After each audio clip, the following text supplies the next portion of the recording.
Hello everyone, and this is Mike Rato, and welcome back for another video.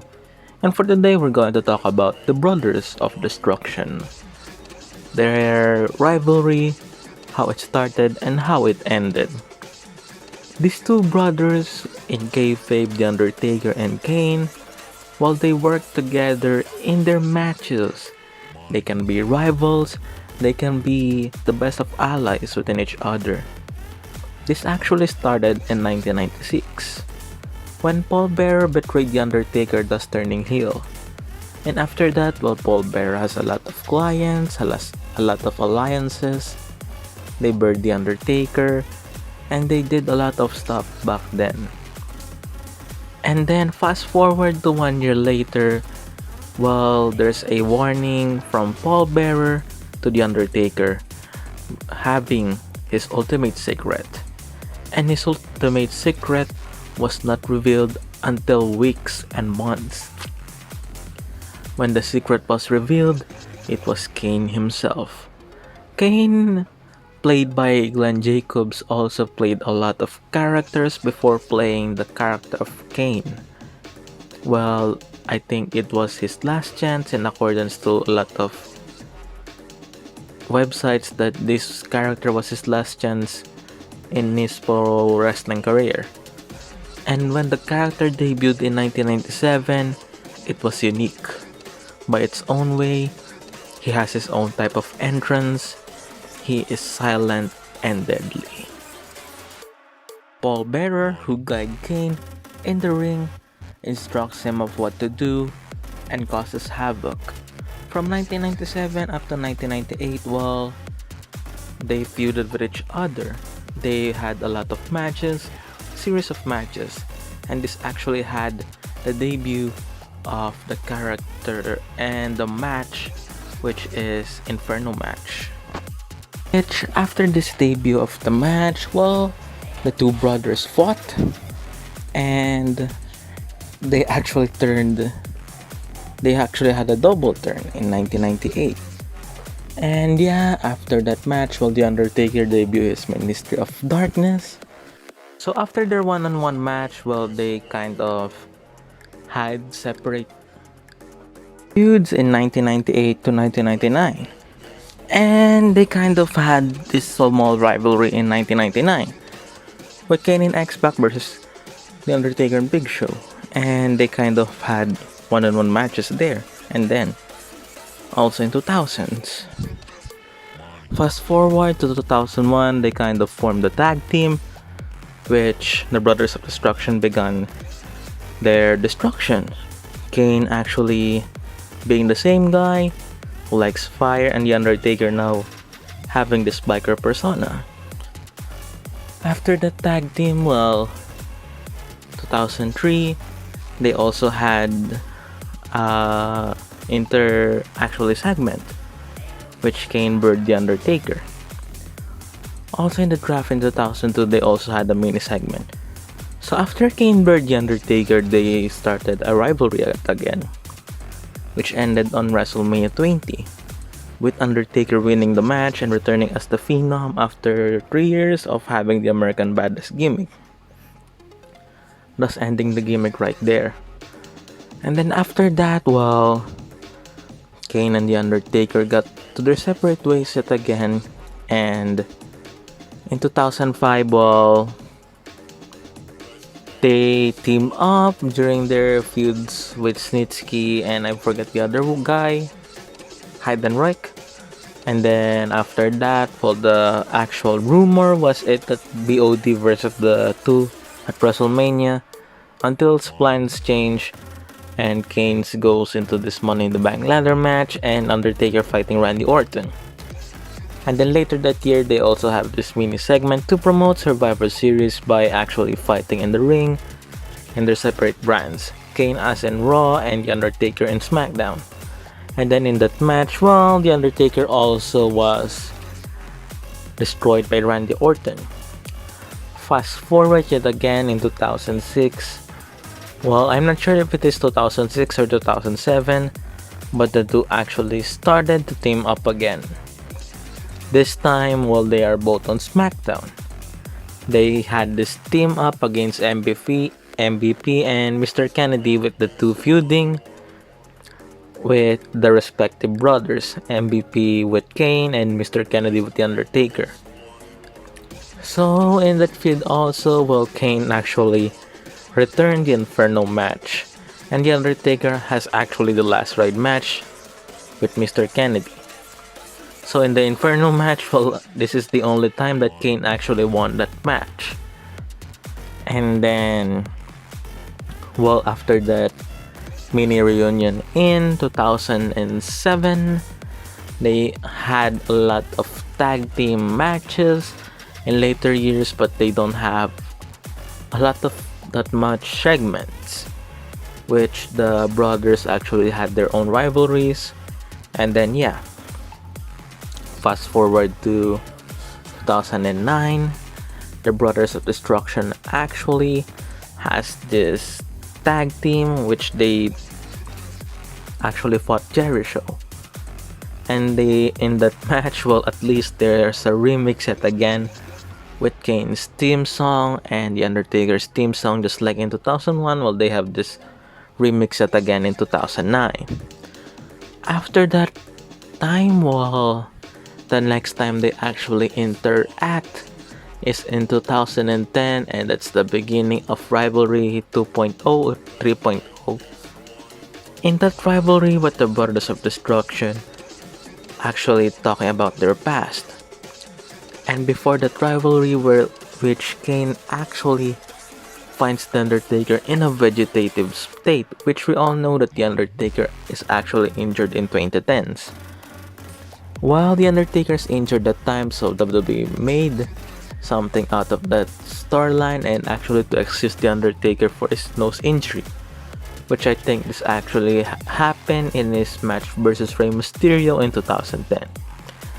So in that time that Kane is finding The Undertaker in a vegetative state, he's actually destroying SmackDown superstars from the World Heavyweight Champion that time, Jack Swagger, to Rey Mysterio, who becomes the champion next, to the Straight Edge Society, to Big Show, and everyone was the target. We see the dominant Kane finding justice for his brother. And then Kane, well, he won the Money in the Bank in 2010, which actually in the same night, in a record time, Kane actually cashes in the contract and he became the World Heavyweight Champion for the first time. And yeah, people may ask, why did he actually won the World Heavyweight Championship this time instead of all of those times before?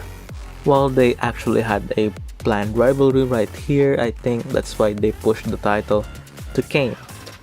And to also signify the brothers fighting, that is actually there's a prize if one brother win. And yeah, we all know that Kane is actually refusing title reigns because he wants to put over superstars in most of his career, which is evidently shown in 2014 and most of his career 2013 and many more years, which Kane is actually selfless. Unlike some superstars who's actually selfish and keeps their way to the top, which, well, yeah, it's good to be on the top, but giving your position to others and having them an exposure to that, well, it's the good thing about the Brothers of Destruction because they're putting superstars over. So during the rivalry, while Kane was actually the one who destroyed The Undertaker and put him in a vegetative state, and also, well, the rivalry start.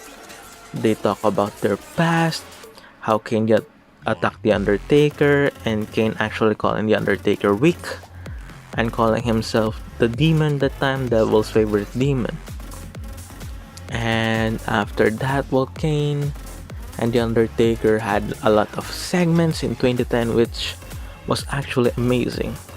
And their promos give me chills every time they spoke on the ring, while Kane actually speaking on his own now, well, which is also awesome because while they had this awesome music on the background, talking about their past, and also, yeah.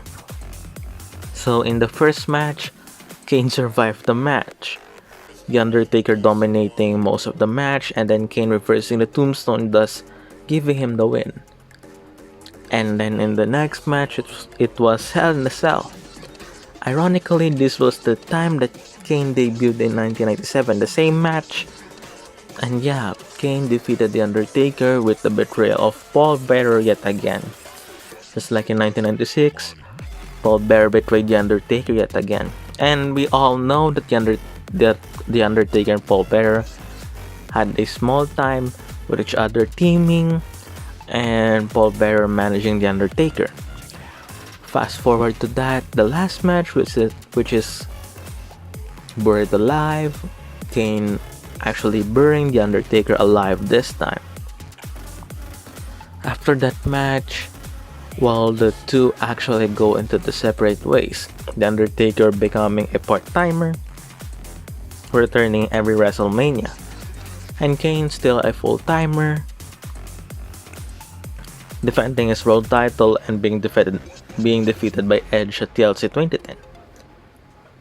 And for Kane, well, in 2011 he remasked The Undertaker while he is still on this Phenom persona, returning every year. He actually had a bald head, a long goatee, and then cut the goatee, returning to his full hair yet again, regrowing his hair, and then yeah, a lot of transformation for The Undertaker. And in WrestleMania 31, well, he looks like his big evil mode because of his haircut. And then after that, well, and many years later, well, the Brothers of Destruction actually team up in 2015 against the Wyatts, which actually has a good promo yet again. Also, it is the anniversary of The Undertaker's debut. That's why The Undertaker performed in Survivor Series. After that, well, they go again to their separate ways. And then years later, well, they actually tag team yet again. And actually, Kane, during The Undertaker versus John Cena feud, well, he actually attacked Cena to defend The Undertaker's name. And also, in 2018, while Kane was there during Triple H versus The Undertaker for one last match, which actually this leads to the tag team match in Crown Jewel, which people had a lot of positive and negative feedbacks about it because of the slow pace of the match and a lot of botches.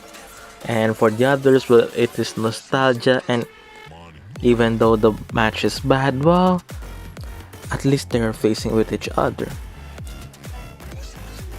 During this time, all both are part-timers because Kane is the mayor of Knoxville and The Undertaker is actually having this yearly appearances. And years later in 2020, well, The Undertaker actually announced his desire that he doesn't have the same passion in the ring anymore. But as of now, well, it is unsure for some of us if it is really his retirement or not. While a lot of pages actually reacted to that, stating that it is actually The Undertaker's retirement. It may be or it may not because, well, it is the mistake of The Undertaker's character. But seems that Mark Calloway as The Undertaker speaking on his own behalf that he doesn't have the same passion. Well, I'm not sure if that is really his retirement or it's not. Because, well, if he returns for a match, well, I'm sure that a lot of people will just complain that an old timer is returning for his match, which also a lot will people will actually think of it as nostalgia. And since we had this American Badass 2.0 now, mixing with his Deadman gimmick, well, this actually made me curious about the WrestleMania 36 match of which character he will actually had versus Styles, which eventually led to the American Badass character returning with this mix of, the Phenom gimmick. And that's it for this segment, for this video. we talk about the Brothers of Destruction saga from 1998 up to 2020. Well, actually 2018. An amazing 20 years. They fought, they teamed up, they had a lot of segments, cool promos, and yeah, this rivalry is actually one of the most greatest thing that WWE has ever produced. From The Undertaker with his mystic character, and Kane from his dominant face. Well, that's it for today, and this is Mike Rato, and I hope you had all have a good day. Thank you for watching, and subscribe for more videos. And yes, I apologize because you will hear a lot of noises in the background. I can't control some of the noises because I don't have any soundproof materials yet. And I will invest on that in the near future so we can have a video of less distractions. Well, that's it for today, and thank you guys, and I apologize for some of the background noises and etc. So thank you and have a good day, and this is Mike Rato, and subscribe for more videos, like my videos and share. Also comment down below for more video suggestions. Thank you.